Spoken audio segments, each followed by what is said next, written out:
Hi guys and welcome back to my channel. I'm Amy. Today's video I'm doing a comparison between a £2 Primark mascara and a £9.95 Nip and Fab mascara.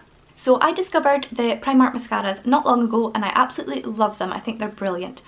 But I'd seen on someone else's Instagram the Nip and Fab mascara and I thought it looked brilliant. So I ended up buying it and I do really love it. But I thought it would be fun to do a direct comparison to wear one on one eye and one on the other and see how they hold out throughout the day and make some comparisons between the two and see which one is best value for money. I actually posted a picture on Instagram recently with me wearing the new Nip and Fab mascara and I tagged the mascara in the post and so many people were asking about it. So I promised I would do a video with a comparison between that and a much cheaper mascara to let you guys see. So first up is the Nip and Fab mascara. As you can see, it's very plain packaging. It's quite a chunky packaging, which I like. It's black and white and it's 9.5 mils. It has a really thick brush with plastic bristles. It's really quite dense and I personally find it quite difficult to use and makes the mascara come out quite clumpy, as you'll see here. This is me applying it to my lashes and you'll see it goes on really gloopy. Now I don't know if that's just me. I've never heard anyone else having this issue, but I find it really gloopy and difficult to use. And it does make quite a mess of my eyelids. I have to go back and clean it afterwards. You can see here.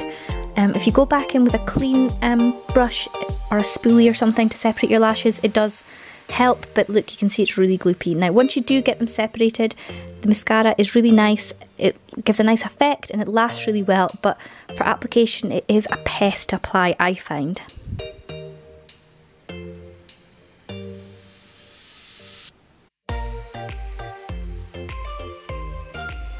So next up is the Primark mascara. As you'll see, it is a chrome packaging. This one is the silver iconic one. It does come in other styles. They've got a pink and a turquoise one that are like different effects, like volumizing or lengthening or whatever.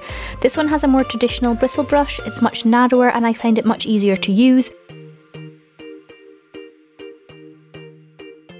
As you can see, it's not going on gloopy at all. The lashes are staying really separated and it doesn't make such a mess, I find, although I'm pretty bad at making a mess of my eyelids when I'm putting on mascara, but generally it doesn't make a mess. It's really quick and easy to apply, which I love. So this is the two eyes side by side so you can compare. I haven't cleaned them up yet, so you'll see they're a bit messy on my eyelids. The Nip and Fab is worse than the Primark one for mess. I like the effect of the Primark one better, I would say, but from a distance the Nip and Fab definitely stands out more, as you can see here.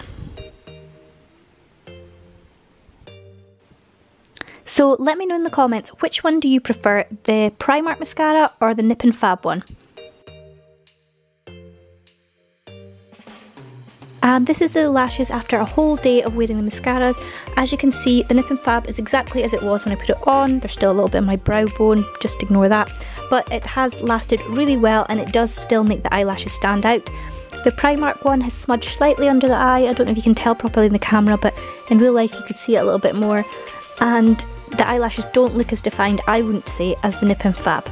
But let me know, what do you think? Which is your favourite, the £2 Primark mascara or the £10 Nip and Fab? Let me know in the comments.